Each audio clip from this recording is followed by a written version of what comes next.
Je m'appelle Fiona Young, et j'avais 34 ans, l'année où j'ai découvert quelle famille était la vraie. Tout a commencé par un coup de téléphone, à 20h14, un mardi soir. Ma fille de 9 ans, Cora, était en train de s'effondrer, dans un lit d'hôpital, à 90 minutes de chez nous, et mes deux petits garçons dormaient dans leur chambre, sans personne, pour les surveiller. Alors, j'ai fait quelque chose que je n'avais jamais fait de toute ma vie. J'ai appelé ma propre mère, et je lui ai demandé de l'aide. Ce qu'elle m'a répondu, j'y viendrai. Mais sa réponse n'était même pas la pire chose que j'ai entendue cette semaine-là. La femme de mon ex-mari en a eu une pire. Et ce que j'ai fait, 1 an plus tard, après cette partie, que je peux encore à peine prononcer, aucun d'entre eux ne l'a vu venir. Il y a des portes que l'on passe des années à essayer d'ouvrir. Il y en a d'autres que l'on finit enfin par fermer. Bienvenue à nouveau sur Calm Drama Stories, où nous racontons des histoires calmes, sur des gens ordinaires, des choix impossibles, et ce moment où tout bascule.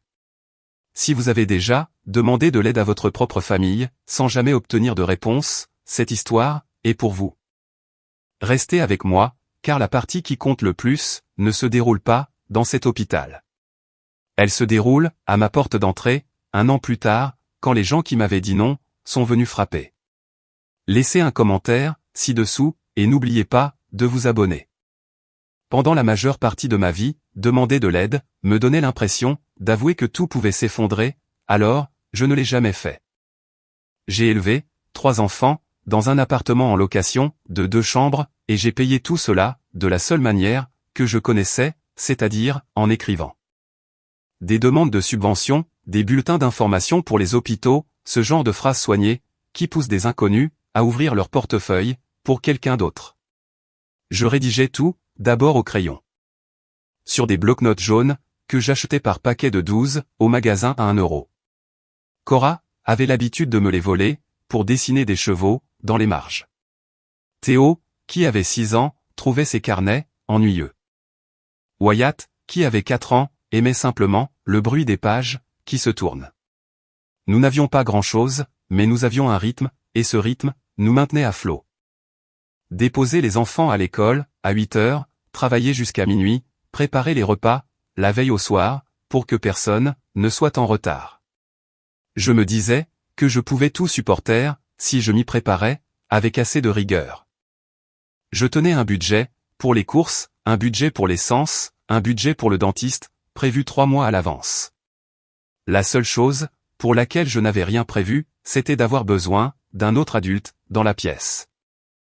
Marc était parti 2 ans plus tôt, quand Wyatt portait encore des couches. Et après cela, je suis simplement devenu plus efficace. Comme on le fait quand il n'y a pas de deuxième paire de mains pour rattraper les choses que l'on fait tomber. À l'école, les gens me disaient forte. Pendant longtemps, j'ai cru que c'était un compliment. Je vois maintenant que c'était aussi une façon de me dire qu'ils n'attendaient rien d'eux-mêmes. Il y a une différence entre porter un poids et le porter toute seule. Et j'avais passé 34 ans à refuser de l'apprendre. Ce mardi soir-là, la différence m'a finalement rattrapé. Cora a été diagnostiquée d'une leucémie lymphoblastique aiguë quand elle avait 7 ans. Nous avons mené le long combat à ce moment-là, celui avec les ponctions lombaires et les semaines sous stéroïdes, où elle me hurlait dessus parce que j'avais mal coupé ses tartines. Et puis, elle est entrée en rémission et nous a offert une année entière qui semblait presque normale. Elle a eu 9 ans en mars. En avril, les analyses de sang sont revenues à nouveau mauvaises. L'oncologue a utilisé le mot rechute, et ensuite, elle a utilisé des mots plus doux autour. Mais, j'avais rédigé assez de textes médicaux pour savoir qu'une rechute, après la première rémission, est le chemin le plus difficile, celui avec le moins de détours possible. Il voulait l'hospitaliser pour un bloc intensif de chimiothérapie. L'hôpital, avec l'unité d'oncologie pédiatrique, était à 90 minutes, tout droit sur la route 9, et Cora avait besoin d'un parent à son chevet, ce qui signifiait moi. Voici la partie que personne ne vous dit. Je suis travailleuse indépendante. Les indépendants n'ont pas droit aux 12 semaines de congés protégés que les autres parents peuvent utiliser, car cette loi ne couvre que les salariés, et je suis mon propre employeur. Il n'y avait pas de congés payés. Il n'y avait pas de réserve de jours de maladie. Chaque heure que je passais assise à côté du lit de Cora était une heure où je ne gagnais rien. Et j'avais 2 clients qui glissaient doucement vers d'autres rédacteurs qui répondaient plus vite à leurs emails. Donc, le calcul était brutal et simple. Je devais être à 2 endroits distants de 90 minutes et je n'avais qu'un seul corps pour le faire. Théo et Wyatt ne pouvaient pas rester seuls. Et, comme je vivais à l'hôpital, mes revenus avaient déjà chuté de moitié. Une garde à temps plein pour 2 garçons coûtait près de 400 € par semaine, ce qui était plus que ce que je gagnais maintenant que le travail s'était tari. Une bonne semaine, avant tout cela, couvrait le loyer, les 3 enfants et un peu d'économie. Il n'y avait pas eu de bonne semaine depuis avril. Je me suis assise dans le parking de l'hôpital cette première nuit et j'ai compté l'essence en euros au lieu de litres. Ensuite, j'ai fait la chose que j'avais juré de ne jamais faire. J'ai commencé une liste de personnes à qui demander de l'aide. Il y avait exactement un nom tout en haut. Le nom de ma mère est Diane. Elle m'a eu quand elle avait 26 ans et elle a passé chaque année depuis à me rappeler ce que cela lui a coûté. Elle a abandonné l'école d'infirmière. Elle le répétait à la famille, à chaque fête, à cause de la grossesse, qui était moi. Elle gardait un registre, dans sa tête, de tout ce qu'elle avait sacrifié, et le solde était toujours en défaveur de ses enfants. Je savais tout cela, et c'est pourquoi mes mains transpiraient quand je l'ai appelée, à 21 h, cette première nuit. J'ai fait court. Cora était de retour à l'hôpital. J'avais besoin d'aide, avec les garçons, pour quelques semaines. Ne serait-ce que les matins. Ne serait-ce que de temps en temps. Il y a eu un silence, sur la ligne, qui a duré assez longtemps, pour que j'entende mon propre pouls. Ensuite, elle n'a pas dit non. Elle a fait quelque chose de pire. Elle a commencé à poser des questions, qui étaient en réalité des accusations. Combien de temps cela allait-il durer? Avais-je bien réfléchi à tout cela, quand j'avais décidé d'avoir 3 enfants, que je ne pouvais pas assumer? Si l'écriture allait un jour se transformer en un vrai travail, ou si je comptais m'appuyer sur tout le monde, pour toujours. Je me tenais dans la cage d'escalier du parking, et je me sentais devenir toute petite. J'ai dit, maman, elle a une leucémie. J'ai ajouté, je ne demande pas d'argent. Je demande que quelqu'un soit dans la maison pendant que mes bébés dorment. Et Diane a pris une inspiration que j'ai reconnue depuis l'enfance, celle qu'elle prend juste avant de dire la chose qu'elle retient derrière ses dents. J'ai serré la rampe et je m'y suis préparé. Je me suis dit, peu importe ce que c'est, tu peux l'encaisser. Tu as toujours été capable de l'encaisser. Je me trompais à ce sujet aussi. Ce qu'elle a dit fut ceci, tu as choisi cette vie. N'en fais pas la nôtre. Je n'ai pas répondu tout de suite, car la phrase continuait de se déployer dans ma tête, devenant plus grosse, plus je la retenais. J'avais choisi cette vie, comme si la moelle de Cora avait procédé à un vote. Comme si les garçons avaient rempli un formulaire de candidature. Ma mère a continué de parler, comme elle le fait, quand le silence l'effraie. Énumérant toutes les raisons pour lesquelles ce n'était pas son devoir. Elle et mon père étaient retraités, maintenant. Ils avaient leurs habitudes, leur club de jardinage, l'acompte de leur croisière, qui n'était pas remboursable. Mon père, roi, était quelque part, en arrière-plan de l'appel, et je pouvais entendre la télévision, et la qualité particulière de son silence, qui est le silence d'un homme, qui a décidé que ne rien dire revient à garder les mains propres. Il n'a pas décroché l'autre téléphone. Il ne m'a pas rappelé, plus tard. Pendant toute mon enfance, je l'avais regardé faire cela, se replier, pour se faire plus petit, derrière tout ce que ma mère décidait. Et je m'étais convaincu qu'il était simplement doux. Cette nuit-là, j'ai compris que la douceur n'était que le mot que nous utilisions pour ne pas avoir à employer le vrai mot. J'ai dit, d'accord. Je ne sais pas pourquoi j'ai dit d'accord. Peut-être parce qu'il n'y avait plus rien à négocier, et qu'une personne ne peut pas rester dans une cage d'escalier à supplier bien longtemps, avant que la supplication ne commence à coûter plus cher que l'aide n'aurait valu. J'ai raccroché. J'ai conduit vers la maison à minuit, 90 minutes sur une route neuve sombre, et je suis entré dans une maison silencieuse où mes fils dormaient, en toute sécurité, uniquement parce que j'avais payé l'adolescente des voisins, 40 € que je n'avais pas.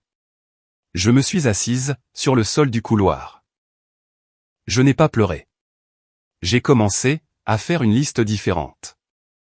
Nous avions une conversation de groupe familiale. Ma mère l'avait nommé les Young, il y a des années, avec un petit cœur bleu. À l'époque où elle voulait encore que les gens pensent que nous étions proches. Cette semaine-là, c'était devenu l'endroit où je regardais ma famille choisir d'autres choses. J'y ai envoyé un message, le lendemain matin, prudent et modeste. Le genre de message que l'on écrit quand on connaît déjà la réponse, mais qu'on se doit de poser la question à voix haute. Cora est de retour à l'hôpital pour quelques semaines de traitement. Si quelqu'un peut prendre Théo et Wyatt, ne serait-ce qu'un après-midi, cela m'aiderait plus que je ne saurais le dire. J'ai regardé le petit mot apparaître en dessous. Distribué. Puis, quelques heures plus tard, lu. Ma mère l'avait lu. Mon père l'avait lu. Ma tante dans l'Ohio l'avait lu. Personne n'a fait apparaître les 3 petits points d'encens. Personne n'a rien écrit du tout. Ce qu'ils ont fait, en revanche, cet après-midi-là, c'est publier dans d'autres discussions familiales, et sur leur page, où je pouvais encore les voir, parce que c'est là la torture particulière de la vie moderne. Ma mère a aimé les photos de vacances d'un cousin. Elle a laissé un commentaire sur le pain aux bananes de quelqu'un. 3 points d'exclamation et une demande de recette. Elle était réveillée. Elle était joignable. Elle choisissait, en temps réel, du bout des pouces, vers quoi se dirigerait son attention. Et cela n'allait pas vers le message concernant le cancer de sa petite fille. J'ai cessé d'attendre une réponse. Les accusés de lecture, ai-je appris cette semaine-là, sont, à leur manière, une forme de réponse. Ils n'ont tout simplement pas la décence de prononcer les mots. J'ai posé le téléphone face contre la table de la cafétéria, à côté d'un café dont je ne sentais pas le goût. Et je me suis dit qu'il y avait encore un numéro que je n'avais pas essayé. Le dernier numéro sur ma liste, c'était Marc. Il est le père de Cora. Il est le père de Théo et le père de Wyatt aussi, de cette manière technique sur laquelle la biologie insiste, même quand rien d'autre ne le confirme. Il avait déménagé à 1 heure dans la direction opposée et avait épousé une femme nommée Belle le printemps suivant notre divorce. Et ils avaient un nouveau bébé et une nouvelle maison avec un Porsche que je n'avais vu qu'à l'arrière-plan de certaines photos. Je ne voulais pas l'appeler.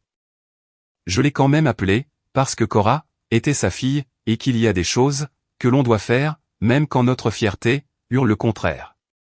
Belle a répondu à son téléphone. J'entendais le bébé derrière elle, ainsi qu'une cuisine et de la musique. J'ai dit qui j'étais, même si elle le savait. J'ai dit que Cora était à l'hôpital, que c'était grave, que j'avais besoin d'aide, avec les 2 plus jeunes, pour pouvoir rester avec elle. Il y a eu un petit rire, le genre de rire qui n'en est pas un. Ensuite, Belle a prononcé la phrase que j'allais porter pendant 1 an. Légère comme tout, comme si elle la lisait sur une boîte de céréales. Tu n'es qu'une pauvre écrivaine. Débrouille-toi avec ça. La ligne est devenue étouffée, comme si elle avait mis une main dessus. Et puis, Marc est intervenu pour exactement une phrase. Ce n'est pas le bon moment pour nous, a-t-il dit. Pas le bon moment pour eux. Je me tenais dans un couloir d'hôpital, sous une lumière vacillante, tenant un téléphone qui venait de m'annoncer, 2 fois en 2 jours, par 2 bouches différentes, que l'urgence de mes enfants était un dérangement pour les personnes qui étaient censées les aimer le plus. J'ai raccroché. Je suis retourné dans la chambre de Cora. Elle dormait. J'ai pris un bloc-notes jaune et un crayon et j'ai commencé à m'organiser. Alors, j'ai bâti une vie, avec du ruban adhésif, et de la volonté, et pendant un temps, ça a tenu. À peine, mais ça a tenu. La voisine, à 2 portes de chez nous, Madame Linkfist, avait 78 ans, était veuve, et solitaire, de cette manière spécifique, qui rend une personne généreuse. Elle prenait les garçons, la plupart des matins, et refusait l'argent, que j'essayais de laisser, sur son comptoir. Donc, j'ai commencé, à le laisser plier, à l'intérieur de son journal, à la place. Le travailleur social, de l'hôpital, un homme calme, nommé Denis, nous a obtenu une chambre, dans le foyer familial, près de l'unité. Le genre d'endroit, construit pour les parents, qui ne peuvent pas se payer, un hôtel, et qui ne supportent pas, de rentrer chez eux. Je travaillais, dans le couloir, devant la chambre de Cora, à 2 heures du matin, l'ordinateur portable, en équilibre sur mes genoux, rédigeant des bulletins, pour un cabinet de cardiologie, pendant qu'une machine, bipait, derrière la porte. Denis m'a demandé gentiment, si j'avais de la famille, qui pouvait me relayer. J'ai répondu, qu'ils étaient occupés. Je n'ai pas donné d'explication. Il existait une version, de tout cela, où je pouvais mentir, pour obtenir plus d'aide, exagérer les chiffres, et omettre, les petits chèques de freelance, qui rentraient encore, au compte-gouttes. Et j'y ai pensé, assise là, à 2 heures du matin, avec mon application bancaire, ouverte.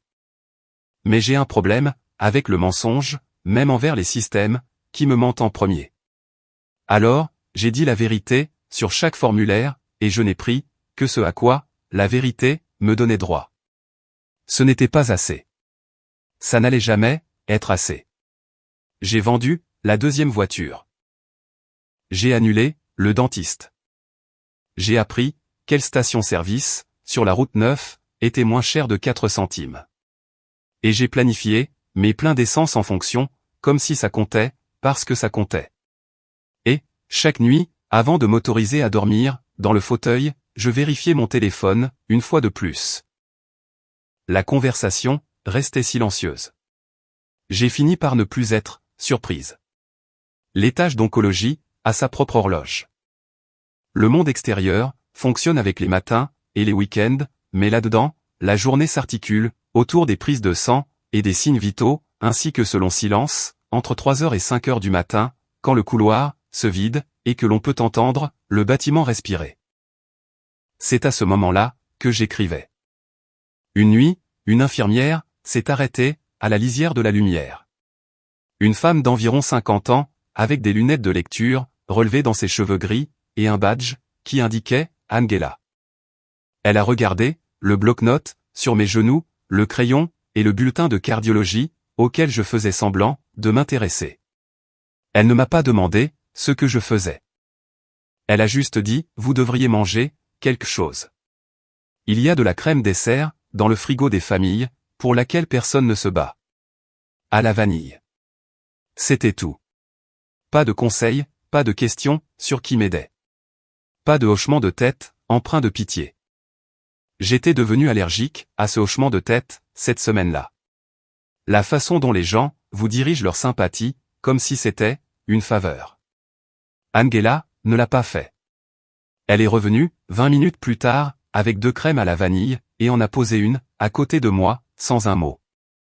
Et elle a mangé l'autre, debout, observant le couloir vide, comme si nous étions 2 personnes, sur le même, long quart de travail. À l'intérieur de la chambre, Cora était réveillée, et autoritaire, même malade, dirigeant un appel vidéo, avec ses frères. Théo tient le téléphone, plus haut, ordonnait-elle. Wyatt, ce n'est pas comme ça qu'on construit. Elle était le genre de grande sœur qui dirigeait toute l'opération, depuis un lit d'hôpital, avec un port à accent grave 4, dans la poitrine. Je la regardais, dire à Wyatt, qu'il plaçait mal, les blocs de construction, et je pensais, voilà une fille, qui a des projets. Je ne comprenais pas encore, qu'Angela allait compter. Je pensais, qu'elle était juste l'infirmière, avec la crème dessert. Je me trompais, à ce sujet, et pour une fois, dans le bon sens. J'ai appris, à être 2 mères, ce mois-là, aucune des 2, n'étant entière. Le matin, j'étais celle, qui rentrait par la route 9, pour faire des crêpes, et répondre aux questions, car Théo avait commencé à poser les questions. Quand est-ce que Cora rentre à la maison, disait-il, chaque jour, avec la patience d'un enfant, qui croit que les adultes ont les réponses. Est-ce qu'elle rentre pour mon anniversaire? Pourra-t-elle toujours être ma partenaire pour l'expo science? Je lui donnais la vérité, en morceaux, assez petits pour être avalés, ce qui est, en soi, une forme de mensonge, et je détestais ça. Wyatt ne demandait rien. Il devenait juste peau de colle, s'enroulant autour de ma jambe, quand j'essayais de repartir, pour l'hôpital. Et un matin, il m'a mordu, fort sur l'avant-bras, et s'est mis à sangloter, comme si le monde s'était effondré, et je l'ai tenu, sur le sol de la cuisine, jusqu'à ce que nous soyons, tous les deux, en retard pour tout. L'après-midi, j'étais l'autre mère, celle du chevet, celle qui lisait, le même chapitre du livre sur les chevaux, 4 fois, parce que Cora l'aimait, et que les stéroïdes lui faisaient oublier. J'ai essayé ma mère, une fois de plus, vers le milieu de ce mois. Pas un appel. Je ne pouvais pas survivre à un autre appel. Juste un SMS, adressé directement, en dehors du groupe. Maman, je me noie. Y a-t-il un moyen? Les points de suspension sont apparus. Mon cœur a fait un bond stupide et plein d'espoir. Puis les points ont disparu. Aucun message n'est venu. Et j'ai réalisé, assise dans le parking avec le moteur éteint, que j'avais cessé de regarder la porte d'entrée quand je rentrais à la maison. Cessé de prêter une demi-oreille pour entendre une voiture, dans l'allée, qui aurait pu être mes parents, arrivant enfin. On ne remarque pas quand l'espoir s'en va. On ne remarque que plus tard que l'écoute est devenue silencieuse. C'est, en soi, une forme de deuil. Et il est arrivé, avant que le véritable deuil ne le fasse. Je veux m'arrêter ici, une seconde, car je sais que certains d'entre vous sont dans un fauteuil d'hôpital, en ce moment, où l'ont été autrefois. Si vous avez déjà dormi plié en deux, à côté de quelqu'un que vous aimez, pendant que les gens, qui auraient dû venir, sont restés chez eux, laissez un mot, ci-dessous, pour moi. Justin, ici. Je les lis tous, et je saurai ce que cela veut dire. Et si vous voulez voir comment cela a tourné, abonnez-vous, et restez avec moi. Maintenant, revenons-y. La même semaine, où j'ai envoyé ce SMS à ma mère, celui qu'elle a vu, et auquel elle n'a pas répondu. J'ai fait l'erreur de faire défiler la conversation familiale, au lieu de fermer l'application. Ma mère y avait publié quelque chose, après tout. Pas pour moi.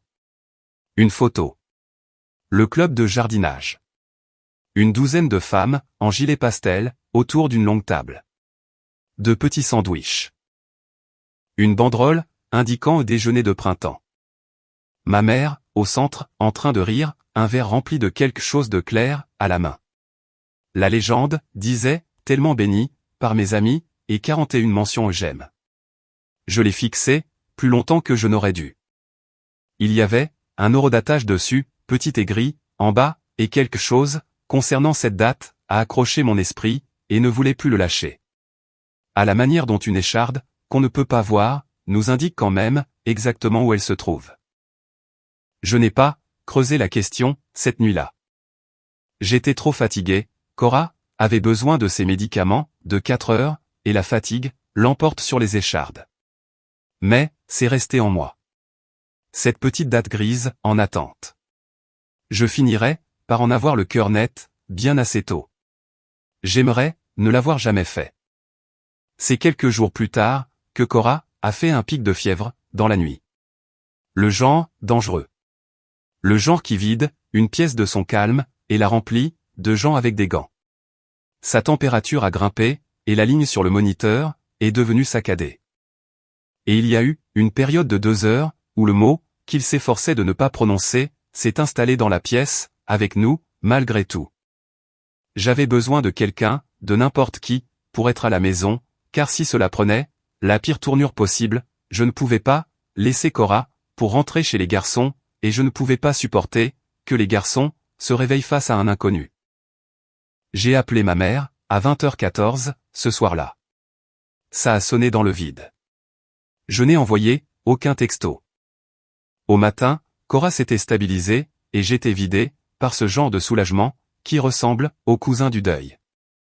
C'est ce matin-là, dans le foyer familial, avec un café froid, et les garçons en sécurité, car Madame Linkfist avait répondu, dès la première sonnerie, que j'ai finalement traqué les chardes.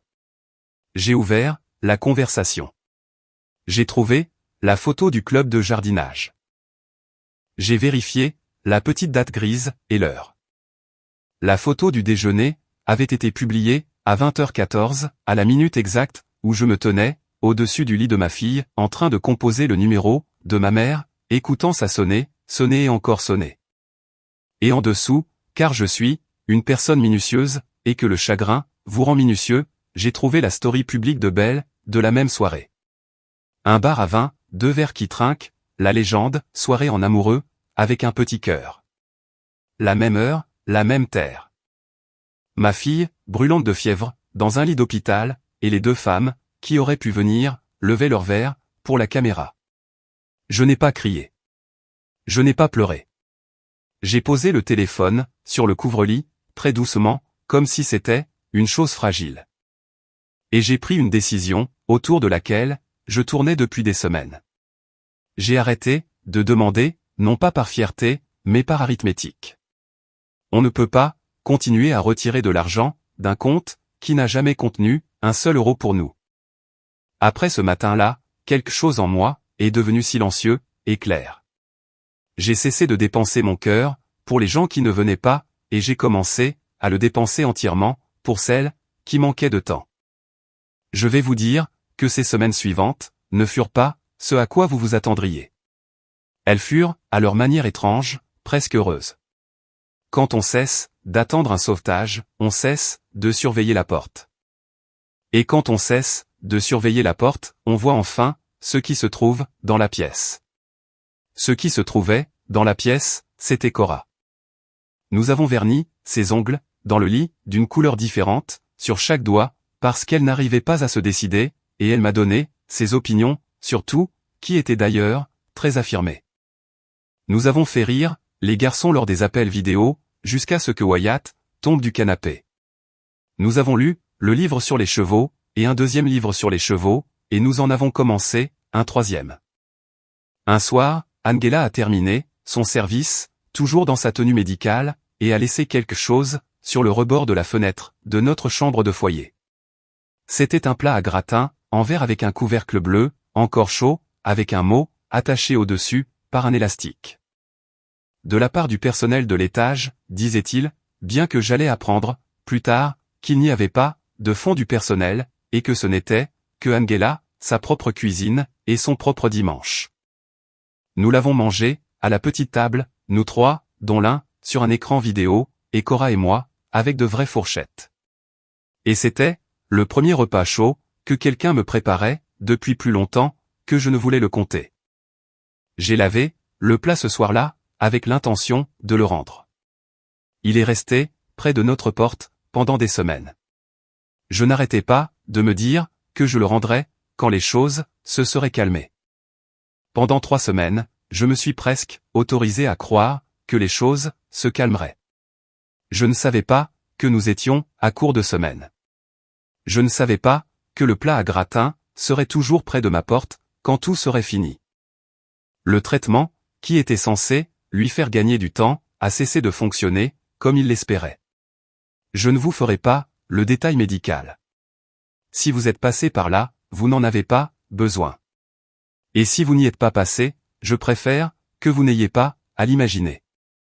Ce que je vais vous dire, c'est comment elle était, parce que c'est ça que j'ai la chance de garder.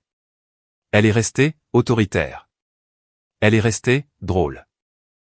2 jours avant la fin, elle m'a fait promettre, avec un sérieux qui m'a terrassé, que je ne laisserais pas Wyatt manger ses bonbons, la cachette secrète, dans la boîte à chaussures, sous son lit, car Wyatt n'appréciait pas les bons bonbons, et allait juste les mâcher n'importe comment. J'ai promis. Je lui aurais promis la lune. Elle m'a posé des questions étranges et limpides dans ces derniers jours, le genre de questions que les enfants posent quand ils ont pris de l'avance sur les adultes. Elle m'a demandé si ça ferait mal. Je lui ai dit la vérité, que les médecins avaient des médicaments pour que ce ne soit pas le cas. Et elle a hoché la tête comme un directeur approuvant un plan. Et une fois alors qu'elle m'a surprise, en train d'écrire, sur le bloc-notes jaune, dans le fauteuil, elle a demandé, « Maman, es-tu triste, quand tu écris sur moi ?» Je ne lui avais pas dit, que j'écrivais sur elle. Je n'étais pas sûr, de me l'être avoué, à moi-même. Mais elle m'avait vu, la regarder, par-dessus le bord de la page, et les enfants, voient tout. J'ai répondu, parfois, mais surtout je suis contente, parce que ça veut dire, que je peux te garder, sur le papier, aussi. Elle y a réfléchi. Alors écrit, les bonnes parties, a-t-elle dit. Les parties, du livre sur les chevaux, pas les parties, de l'hôpital. D'accord, mon bébé, ai-je dit. Les bonnes parties. Elle a fermé les yeux. Je suis restée assise, le crayon immobile, dans ma main, et j'ai compris, qu'elle venait de me dire, sans que ni l'une ni l'autre, ne le prononce, qu'elle savait. Elle avait 9 ans. Elle savait, et elle me gérait, avec douceur, de la même manière, qu'elle avait géré ses frères, depuis ce lit. Je l'ai laissé faire. Elle est morte, un dimanche matin, de bonne heure, quand le couloir, était au plus calme, et que le bâtiment, respirait lentement. J'étais resté réveillé, toute la nuit, dans le fauteuil, et, vers 5 heures, elle s'est apaisée, d'une manière qui, je le savais, n'était pas la bonne forme d'apaisement. Et j'ai grimpé, dans le lit avec elle, en faisant attention aux tuyaux, et je l'ai tenue, comme je l'avais tenue, le premier matin de sa vie, quand elle était, 8 livres de fureur rouge, et que je n'avais aucune idée, de ce que je faisais. Angela, était là. Elle était restée, au-delà de la fin de son service, sans en faire toute une histoire, à l'image de tout, ce qu'elle faisait. Et quand le son du moniteur, a commencé à s'adoucir, et à s'étirer, elle s'est penchée, et a baissé le volume, pour que les dernières minutes, nous appartiennent, et non à la machine. Je ne vous raconterai pas, le reste. Cela m'appartient. Je vous dirai seulement, qu'il y a eu un moment, après, où la pièce était très calme, et le soleil, commençait juste, à pointer grisâtre, à travers les stores. Et un jeune interne, m'a demandé, gentiment, s'il y avait quelqu'un, qu'il pouvait appeler pour moi, quelqu'un qui devrait, être là. Et j'ai presque ri, parce que, la réponse honnête, était non. Les gens que vous appelez, sont les gens qui viennent. Et j'avais appris, ce mois-là, exactement, qui venait, et qui regardait, le téléphone sonner. J'ai secoué, la tête. Angela, a posé sa main, sur mon épaule, juste une seconde, puis est allée faire, les choses, qui devaient être faites. J'ai regardé mes mains, qui avaient passé 9 ans, à apprendre, le poids exact de cet enfant, et j'ai extirpé, la seule phrase vraie, que je possédais, des décombres, de ce matin-là. Je lui ai tout donné. Tout ce que j'avais, je le lui ai donné. Ensuite, j'ai refermé, le bloc-notes jaune, et je suis sorti, chercher un téléphone, car j'avais 2 fils, à la maison, qui ne savaient pas encore, que leur sœur, était partie. Les jours, qui suivent la mort d'un enfant, ne s'écoulent pas comme des jours. Ils s'étirent. Je me souviens, par bribes, de l'avoir annoncé à Théo, et de la façon, dont son visage a réagi, d'une manière que je ne veux, plus jamais voir. Et Wyatt, qui ne comprenait pas, puis, qui a tout compris d'un coup, 3 heures plus tard, dans la baignoire, ce qui est, apparemment, l'endroit où réside le chagrin, d'un enfant de 4 ans. Je me souviens, du plat à gratin, toujours près de la porte, et je me souviens, des funérailles, car c'est là que ma famille, est enfin apparue. Ils sont venus, dans des vêtements sombres, avec un chagrin, plus bruyant, que tout ce que j'avais entendu d'eux, depuis des années. Ma mère, pleurait le plus fort, de toute la pièce. Elle serrait, les mains des gens à la porte, et acceptait, leurs condoléances, comme si, elle avait passé ce mois-là, au chevet de l'hôpital, au lieu d'un déjeuner de club de jardinage, à 20h14, lors de la pire nuit, de ma vie. Je l'ai entendu, dire à un cousin, avec cette voix basse, et solennelle, que les gens utilisent aux funérailles, nous avons fait, tout ce que nous pouvions. Tout, ce que nous pouvions. Je me tenais, à 3 mètres de là, tenant les mains de mes fils, et je ne l'ai pas corrigé, car on ne se bat pas, aux funérailles, de sa fille. Et parce que, une part de moi, a compris que ce mensonge, était la seule façon, pour elle, de pouvoir, supporter d'être, dans cette pièce. Belle, a envoyé une couronne. C'était d'énormes lits blancs, la composition florale, la plus chère de la pièce, avec un ruban, qui disait, Cora bien-aimée, en lettres d'or. Elle et Marc, ne sont pas venus. La couronne, est venue. Je l'ai fait, déplacé vers l'arrière. Mon père est resté près du mur, tout le temps, sans parler à personne, les yeux humides, les mains inutiles, le long du corps.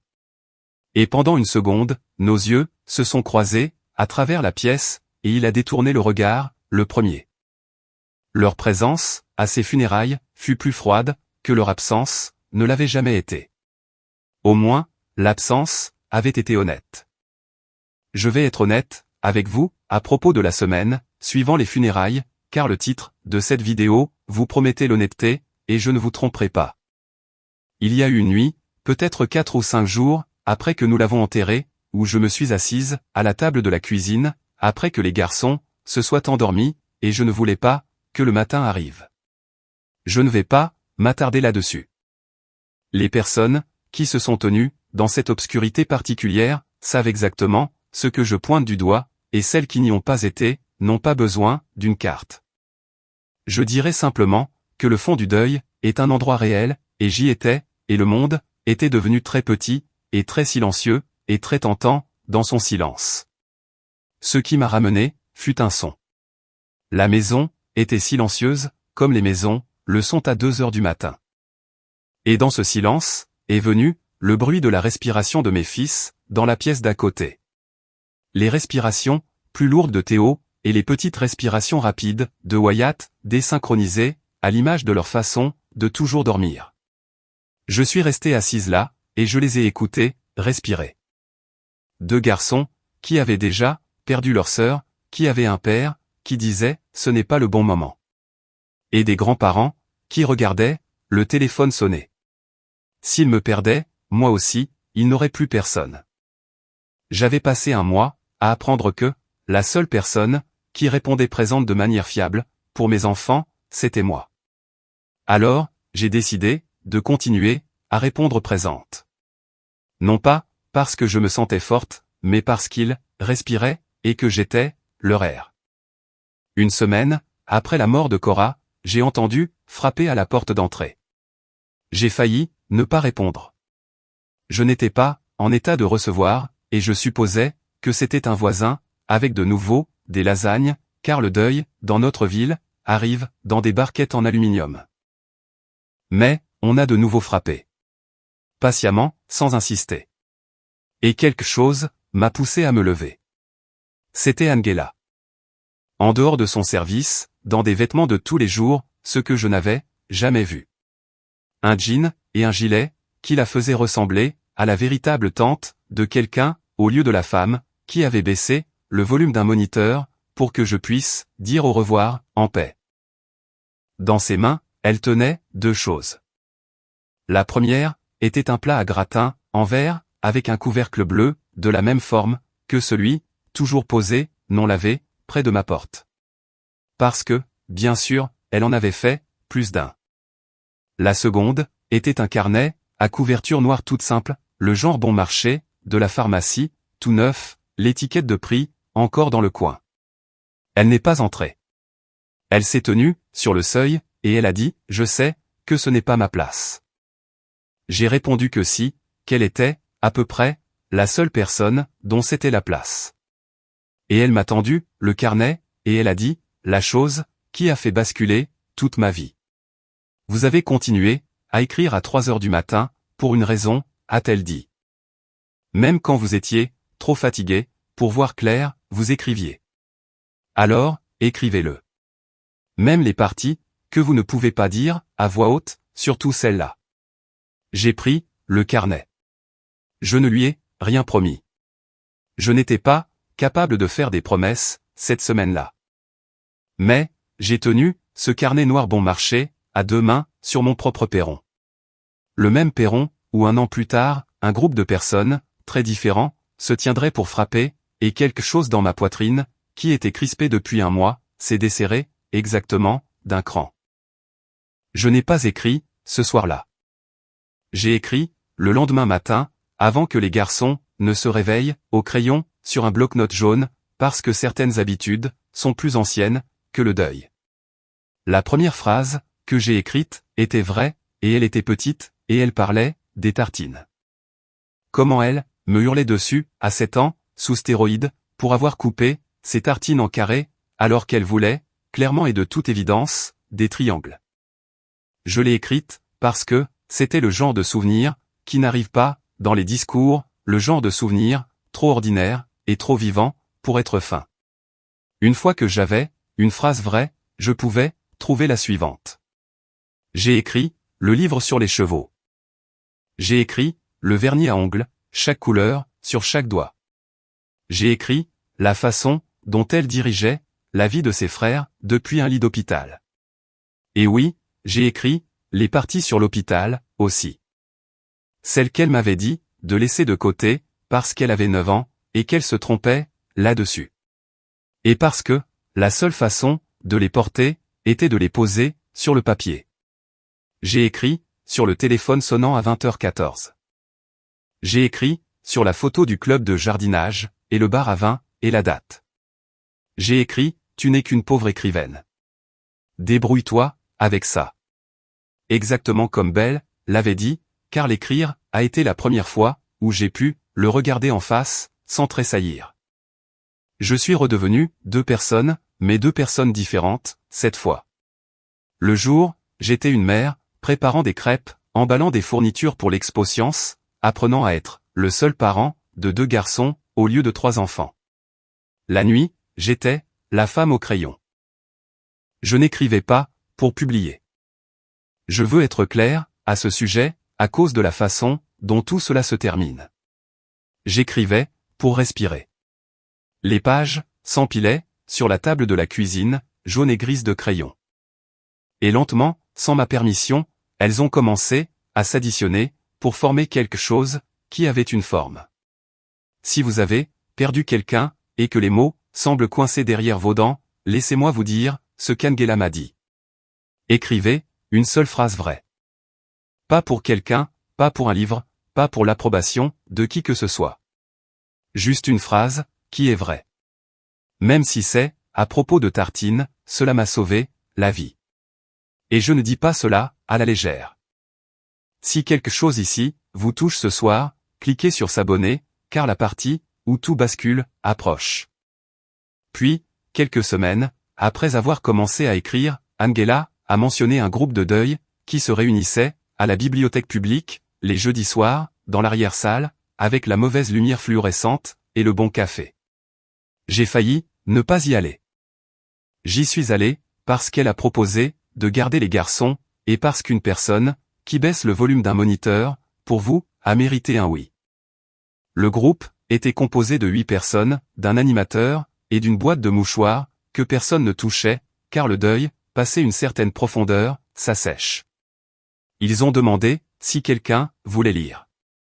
J'avais une page dans mon sac. Je ne l'avais pas prévu, mais ma main s'est glissée à l'intérieur et l'a sortie, et je leur ai lu le passage sur les tartines, les carrés et les triangles et les cris. Et quand j'ai levé les yeux, la pièce était complètement immobile. Une femme, de l'autre côté du cercle, plus âgée que moi, qui avait perdu un fils, s'est penchée, a posé sa main sur mon poignet et n'a rien dit du tout. C'était la première fois que ma vérité atterrissait devant des inconnus, et ils en ont été les témoins, au lieu d'essayer de l'expliquer, pour la minimiser.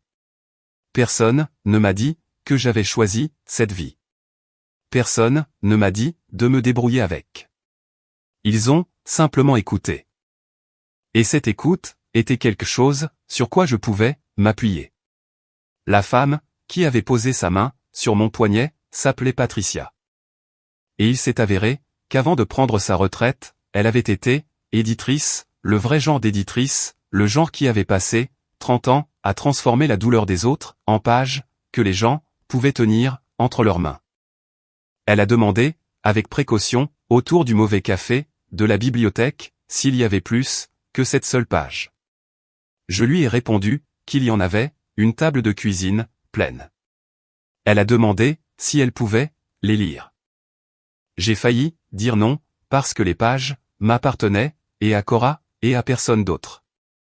Mais Patricia avait perdu un fils, alors, je lui ai fait confiance, de la façon dont on ne peut faire confiance qu'à quelqu'un qui s'est tenu dans le même feu. Elle l'a lu en 2 semaines. Puis, elle m'a dit, sans détour, sans flatterie, que c'était un livre, et qu'il méritait d'en être un, et qu'elle connaissait un éditeur dans une petite maison d'édition qui devait le voir. Je veux être honnête sur ce qui s'est passé ensuite, car Internet adore les histoires où la bonne personne lit votre manuscrit un mardi et où vous êtes riche le vendredi. Et ce n'est pas ce qui s'est passé. Le premier éditeur a refusé. Le deuxième aussi. Le troisième a dit que l'écriture était forte, mais que le sujet était difficile à vendre, ce qui est une phrase que j'ai décidé de pardonner. Il a fallu près d'un an et une pile de refus polis avant qu'une petite maison d'édition du Midwest ne dise oui. L'avance était modeste. J'ai pleuré dessus, quand même. L'argent n'en était pas la raison. Quelqu'un, qui n'avait aucune raison d'être gentil, avait lu La pire année de ma vie, et avait décidé que le monde devait pouvoir la lire, lui aussi. Nous l'avons titré à partir de quelque chose que Cora avait dit vers la fin. À moitié endormi, racontant comment les chevaux de son livre avaient couru hors d'une grange en feu, et étaient encore plus beaux, après, avec la suie encore sur eux. Des cendres, l'a-t-elle nommé. Elle ne le savait juste pas. Des cendres est sorti un mardi au printemps, presque exactement un an après la mort de Cora. Pendant 2 semaines, il a fait ce que les livres de petites maisons d'édition font d'habitude, c'est-à-dire presque rien. Ensuite, une femme, avec une grande communauté en ligne, une mère, qui avait perdu son propre enfant, l'a lu, et a publié un post à ce sujet, et quelque chose s'est débloqué. Le livre s'est propagé, de la façon dont le deuil se propage, quand il trouve enfin les mots pour s'exprimer. De main en main, de mère en mère, à travers les discussions de groupe exact, et les cercles en ligne, où les femmes de mon âge vivent leur vraie vie. Il a atteint une liste de best-sellers, puis une autre, des librairies, que je ne verrai jamais, l'ont recommandé. J'ai commencé à recevoir des lettres, par centaines, de femmes, qui avaient dormi, dans des chaises d'hôpital, pendant que leur famille restait à la maison, à qui l'on avait dit de se débrouiller, qui avaient porté l'insupportable, toutes seules, et qui pensaient être les seules. Elles n'étaient pas les seules. Je n'étais pas la seule. C'était là tout le propos. Et le message passait. Voici la partie qui compte pour cette histoire. Je n'avais changé aucun nom dans ce livre, à l'exception de Cora, que j'ai gardé parce qu'elle le méritait. J'ai dit la vérité sur le téléphone qui sonnait à 20h14, j'ai dit la vérité sur le club de jardinage et le bar à vin. Et à la page 204, à l'encre noire, quiconque achetait le livre pouvait lire les mots exacts que la femme de mon ex-mari m'avait dit la semaine où ma fille était en train de mourir. Tu n'es qu'une pauvre écrivaine. Débrouille-toi avec ça. Une critique d'envergure nationale a repris cette phrase pour le titre de sa critique. Cela s'est répandu partout. Belle l'avait dite une fois dans une cuisine, pensant que personne ne l'entendrait jamais. Maintenant, elle était lue à voix haute dans des clubs de lecture à travers 40 États. Je n'ai jamais haussé le ton. Je n'ai jamais envoyé un seul SMS de colère. J'ai simplement écrit ce qui était vrai, et j'ai laissé quelques centaines de milliers d'inconnus être mes témoins. La conversation familiale était restée silencieuse pendant plus d'1 an. Le petit groupe que ma mère avait nommé les Young, avec son cœur bleu, était devenu silencieux le jour où Cora avait été enterrée, et l'était resté, ce qui m'allait très bien. Je l'avais déplacé au bas de mes messages, et j'avais arrêté de regarder. Alors, je l'ai remarqué quand il s'est illuminé. Le livre était sorti depuis environ 1 mois, et les listes de best-sellers avaient fait leur travail.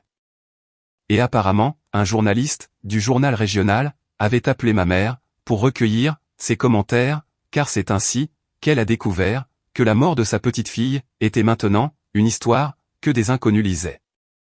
Soudainement, la conversation avait un pouls. Ma mère a publié une photo de la couverture du livre. Si fière de ma fille, a-t-elle écrit, avec un cœur rouge. Le même cœur rouge qu'elle avait mis sur une recette de pain aux bananes la semaine où je la suppliais de m'aider. Si fière. Comme si la fierté était une chose que l'on pouvait, envoyer par la poste, en retard, et qui compte, quand même. Ensuite, et c'est la partie, qui m'a fait poser le téléphone, et marcher, dans le jardin pendant 1 minute. Belle a laissé une critique publique. 5 étoiles. J'ai toujours su qu'elle avait ça en elle, disait la critique. Une femme, si courageuse et talentueuse. Belle, qui avait prononcé la phrase sur la pauvre écrivaine, laissait maintenant une critique sur le livre, qui contenait la phrase sur la pauvre écrivaine, qualifiant son auteur de courageuse et talentueuse, apparemment sans ironie, ou sans avoir lu au-delà de la couverture. Je l'ai lu 3 fois pour m'assurer que c'était réel. Pas un seul de ces messages, ni la fierté de ma mère, ni les 5 étoiles de Belle, pas un seul mot, dans cette conversation soudainement bavarde, ne mentionnait le nom de Cora. Ils avaient trouvé la lumière des projecteurs. Ils n'avaient pas trouvé l'enfant. J'aurais dû savoir ce qui allait arriver ensuite. 1 semaine plus tard, ça a frappé. Nous avions une maison différente à ce moment-là. Rien de grandiose. Un petit endroit, au bout d'une rue calme. Mais, elle avait un jardin, et 3 chambres, et un porche. Et le porche est l'endroit où cette partie se déroule, parce que la vie a un sens, de la symétrie, même quand vous préféreriez qu'il n'en soit rien. C'était un samedi après-midi, au début de l'été. Les garçons étaient dans le jardin, et on a frappé à ma porte. Et quand j'ai ouvert, ils se tenaient tous sur mon porche. Ma mère, dans son beau manteau, mon père derrière elle, les mains dans les poches, et à côté d'eux, Marc et Belle, que je n'avais pas vus, en personne, depuis avant le divorce, habillés comme des gens, qui avaient répété. Ma mère tenait des fleurs, achetées en magasin, le cellophane, crépitant encore. Pendant une étrange seconde, je les ai juste regardés. Cette délégation de personnes, qui m'avaient, chacune à leur manière, dit non, quand un non aurait pu me tuer. La dernière fois que quelqu'un s'était tenu sur une marche pour me tendre quelque chose, c'était Angela, avec un carnet. Ceci était le négatif photographique de ce moment. Ma mère a parlé la première. Ses yeux étaient déjà humides, professionnellement humides, des larmes qu'elle pouvait faire couler sur commande. Fiona, a-t-elle dit. Nous avons tous beaucoup réfléchi. Nous voulons arranger les choses. Nous sommes une famille. Nous sommes toujours une famille. Derrière elle, mon père a hoché la tête en fixant les lattes du porche. Belle a composé son visage en une expression chaleureuse. Marc a regardé les garçons dans le jardin, ces garçons qu'il n'avait pas demandé à voir depuis plus d'1 an, comme un homme vérifiant qu'un investissement avait conservé sa valeur. Et je me tenais dans l'embrasure de ma propre porte, dans la maison, que mes propres mots avaient achetée. Et j'ai compris que les personnes qui m'avaient dit de me débrouiller, seul, avec ma vie, étaient revenues au moment précis où cette vie s'était avérée valoir la peine de s'y attacher. Je ne les ai pas invités à entrer. Je suis sorti sur le porche et j'ai refermé la porte derrière moi pour que les garçons ne puissent pas entendre. Ce qui a suivi fut l'argumentaire de vente le plus étrange que j'ai jamais entendu, et j'ai écrit des textes publicitaires pour gagner ma vie. Ma mère s'est lancée en premier avec le matériel familial. Le sang, c'est le sang. Cora aurait voulu que nous soyons ensemble. Elle a utilisé ma fille morte comme argument de conclusion, et je l'ai laissé continuer à parler, parce que les gens vous disent exactement qui ils sont, si vous leur donnez assez de silence. Ensuite, c'est devenu spécifique, comme ce genre de choses le devient toujours. Il a été fait mention du livre, de combien il serait agréable que le prochain contienne quelques-uns des bons souvenirs de famille, les vacances, comme s'il y avait eu de bonnes vacances. Il y a eu une douce suggestion de Marc, cette fois-ci, qu'avec tout ce qui allait si bien, pour moi maintenant, nous pourrions certainement être raisonnables quant à l'idée de nous entraider en famille. Elle était là, la demande, le même mot, l'aide, que j'avais prononcé dans une cage d'escalier à 21h, il y a toute une vie, qui me revenait maintenant, de la part des gens qui me l'avaient refusé. Sauf que, maintenant, il y avait de l'argent dans la pièce. Alors soudainement, l'aide était une chose que les familles faisaient les unes pour les autres. Et puis, Marc a dit la chose qui a mis fin à la conversation, bien qu'il ne le sût pas.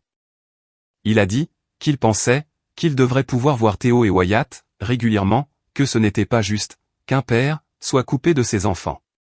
Et Belle, à côté de lui, est devenue très immobile, et un regard est passé entre eux, que j'ai reconnu, car je l'avais entendu 1 an auparavant.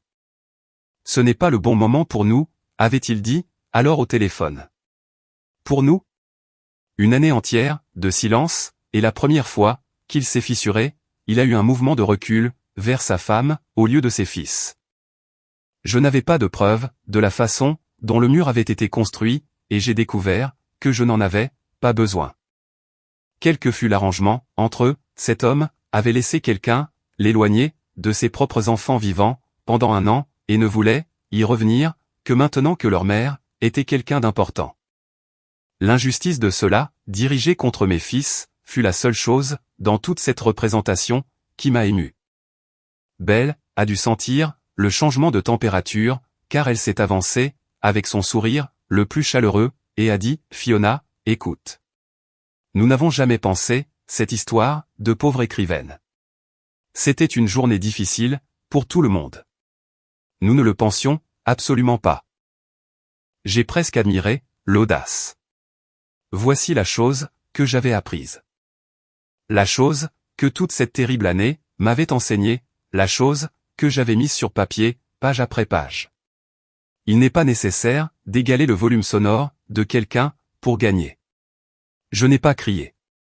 Plus il devenait en colère et effrayé, plus je devenais silencieuse, parce que je n'avais plus besoin de rien de la part d'aucun d'entre eux. Et une personne qui n'a besoin de rien de votre part est la seule personne que vous ne pouvez pas contrôler. J'ai dit, d'un ton égal, que j'appréciais qu'il soit venu, et que la réponse était non. Non, pour le prochain livre. Non, pour les vacances. Non, à l'entraide familiale. Les larmes professionnelles de ma mère se sont taries rapidement, quand elles n'ont pas fonctionné, et la vraie chose, qui se cachait en dessous, est ressortie, ce qui était de la rage. Après tout ce que j'ai sacrifié, pour toi, a-t-elle dit, sa voix montant. Tu vas te tenir là, et abandonner ta propre mère? Abandonner? La femme, qui avait regardé mes textos, restée sans réponse, pendant 1 mois, m'accusait d'abandon, sur mon propre porche. Belle s'y est mise aussi, parlant vite, de la façon dont j'étais, si injuste, de comment je punissais, un bébé, son bébé, pour des problèmes d'adultes, comment j'avais étalé leurs affaires privées, dans un livre, pour les humilier. Elles devenaient toutes les deux, de plus en plus bruyantes, parlant, l'une sur l'autre. Et je suis juste, resté là, calme, dos à ma propre porte d'entrée, les laissant me montrer, un samedi après-midi, exactement, ce qu'elle m'avait montré, au téléphone, 1 an auparavant. Marc n'a rien dit. Marc ne dit jamais rien. Et mon père silencieux, qui avait passé toute sa vie, à se faire, plus petit, derrière tout ce que ma mère décidait, a fait quelque chose qu'il n'avait jamais fait. Il a levé les yeux des lattes du porche. Il m'a regardé, droit dans les yeux, et ses yeux étaient humides. Et cette fois, il n'a pas détourné le regard en premier. Fiona, a-t-il dit. Sa voix s'est brisée sur mon prénom. J'aurais dû. Et puis, il s'est arrêté. La phrase entière s'est juste arrêtée, suspendue là, dans l'air estival. J'aurais dû, avec le reste de la phrase, trop lourd pour qu'il le soulève, après 63 ans de pratique, à ne rien soulever. Pendant une seconde, j'ai vu toute la triste silhouette de lui, un homme qui savait, qui avait toujours su, et qui avait choisi le silence tant de fois, que ce silence était devenu le seul langage qui lui restait. Ensuite, ma mère a dit son nom d'un ton sec, Roi. Et il a fermé la bouche, et il a reculé à ses côtés. Il l'a choisi, encore une fois. Il la choisirait toujours. C'était la chose la plus triste sur ce porche. Et je l'ai laissé être triste, et ça n'a rien changé. Quand ils se sont épuisés, quand les cris n'avaient plus nulle part où aller, le porche est devenu silencieux, et le silence m'appartenait, parce que j'étais la seule personne dessus qui n'avait pas peur. J'ai regardé, ma mère, et j'ai dit, la chose, que je portais, depuis le matin où Cora est morte, la seule phrase vraie, que j'avais pu trouver, ce jour-là. Je lui ai tout donné. J'ai donné, à ma fille, tout ce que j'avais, leur ai-je dit. Chaque heure, et chaque euro, et chaque once, de moi-même. Pendant que vous quatre, décidiez, que ce n'était pas, votre devoir. Donc, il ne reste rien, ici, pour aucun de vous. Je ne vous en prive pas, par méchanceté. Il n'y a, tout simplement, plus rien. Je lui ai tout donné, à elle. Ensuite, je me suis tourné vers ma mère, et je lui ai rendu, ses propres mots. Ce qui, avait résonné, dans ma tête, pendant un an, ce que j'avais écrit, à la page 1. Tu m'as dit, que j'avais choisi, cette vie, ai-je dit. Et de ne pas, en faire la vôtre. Tu avais raison, sur une chose. Je l'ai, effectivement, choisi. J'ai choisi, ces garçons, et j'ai choisi, leurs sœurs, et j'ai choisi, de répondre présente. Alors, voici la différence, entre nous. J'ai choisi, cette vie, et je n'en ferai pas, la vôtre. Ma mère a ouvert, la bouche, et n'a rien trouvé, à dire. Et enfin, je me suis tourné, vers Belle, qui travaillait encore, son visage, essayant toujours, de trouver le sourire, qui me ferait, craquer.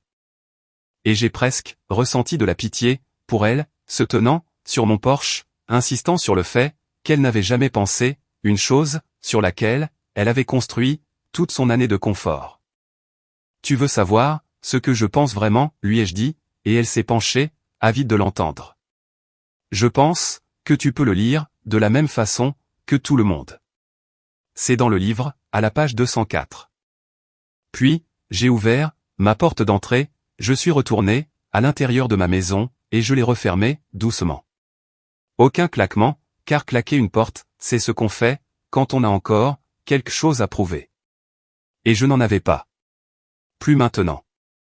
À travers la porte, je pouvais entendre la voix de ma mère, s'élever à nouveau, puis s'estomper, alors que mon père, je crois, la guidait, enfin, vers les marches pour descendre. Dans le jardin, à travers la fenêtre, Théo, poussait Wyatt, sur une balançoire, que nous avions accrochée, au seul bel arbre, et aucun d'eux, n'en avait entendu, un seul mot. Et c'était la seule chose, sur terre, que je me souciais de protéger. Je l'avais, protégée. Je suis sorti, par la porte de derrière, pour aller, pousser mes fils. Ils ne sont, pas revenus. Il y a eu, quelques messages sur la conversation, pendant un moment. Ma mère, alternant, entre la blessure, la fureur, et la blessure, à nouveau. Et puis, même cela, s'est tu. Je n'ai pas bloqué le numéro, et je n'ai pas supprimé, le groupe. J'ai juste, désactivé les notifications. Il y a une différence, entre claquer une porte, et s'en éloigner, tranquillement. Et j'avais appris, à les distinguer. La vie, est devenue plus petite, et plus chaleureuse, après cela, ce qui est la seule direction, vers laquelle, j'ai jamais voulu, qu'elle aille. Les droits d'auteur, de descendre, ont fait quelque chose, que je n'avais jamais eu, dans ma vie d'adulte, à savoir, me donner de l'espace, pour respirer, pas des yachts, de l'espace. J'ai mis, de l'argent sur des comptes, au nom des garçons, pour qu'aucun de mes enfants, ne s'entende plus jamais dire, qu'il n'y avait, pas assez. J'ai gardé la petite maison, avec le bel arbre. J'ai continué, à écrire. Les matins, maintenant, au lieu de 3 heures du matin, toujours au crayon, toujours sur des blocs-notes jaunes. Parce que certaines choses, on ne les répare pas, une fois, qu'elles fonctionnent. Angela est devenue, quelque chose, pour lequel, je n'ai pas, un mot bien défini. Elle vient, pour le dîner du dimanche, presque chaque semaine. Théo, l'appelle par son prénom, et Wyatt l'appelle grand-mère Angela, ce qu'elle autorise, et qui, la première fois, que je l'ai entendu, m'a fait quitter, la pièce, pour qu'il ne voie pas, mon visage. Et un dimanche, un peu plus d'1 an, après l'épisode du Porsche, j'ai finalement fait, la chose, que je comptais faire, depuis le foyer familial. J'ai pris le plat à gratin, celui en verre avec le couvercle bleu, celui qui avait siégé, près d'une porte, puis d'une autre, pendant toute, la pire période de ma vie, et je l'ai lavé, jusqu'à ce qu'il brille, et je l'ai rempli, de ma propre cuisine. Et je l'ai rendu, à Angela, par-dessus la table, dans une cuisine avec une belle lumière, et 3 couverts mis, et un 4e, que nous gardons, Quoi qu'il arrive, pour la fille, qui a nommé le livre. De la part du personnel de l'étage, lui ai-je dit, en le lui tendant, et Angela, Harry. Du vrai rire, parce que nous savions toutes les deux, qu'il n'y avait jamais eu, de personnel d'étage. Il n'y avait eu, qu'elle. Il n'y avait eu, à la fin, que les personnes, qui avaient, répondu présentes. C'est ce genre de personne, qui a le droit, de s'asseoir à ma table. Le plat fait des allers-retours, entre nous, maintenant. Rempli, dans les deux sens. C'est ce que la famille, s'est avéré être. Un plat chaud, qui n'arrête pas, de revenir. Je pensais avant, que la famille, c'était les gens, qui partageaient votre sang. Mais j'ai enterré cette idée, la même année, où j'ai enterré ma fille. Et voici, ce que je crois, à la place. Maintenant, la famille, ce sont les gens, qui répondent présents, à 3 heures du matin, quand vous n'avez rien, à leur offrir. Et ceux, qui ne frappent, que quand tout est devenu, finalement facile, n'ont pas, le droit d'entrer. C'est mon histoire. Une fille, que je donnerais tout, pour serrer dans mes bras, à nouveau. Une infirmière, qui a frappé, quand il ne me restait, plus rien. Et 2 garçons, toujours là, parce qu'une nuit silencieuse, ils respiraient, dans la pièce, d'à côté. Si quelqu'un, dans votre vie, continue de répondre présent, dites-le lui, aujourd'hui, avant d'apprendre, à la dure, qui le ferait. Si cette histoire, est restée avec vous, partagez-la, commentez, et abonnez-vous. Je vous verrai, dans la prochaine.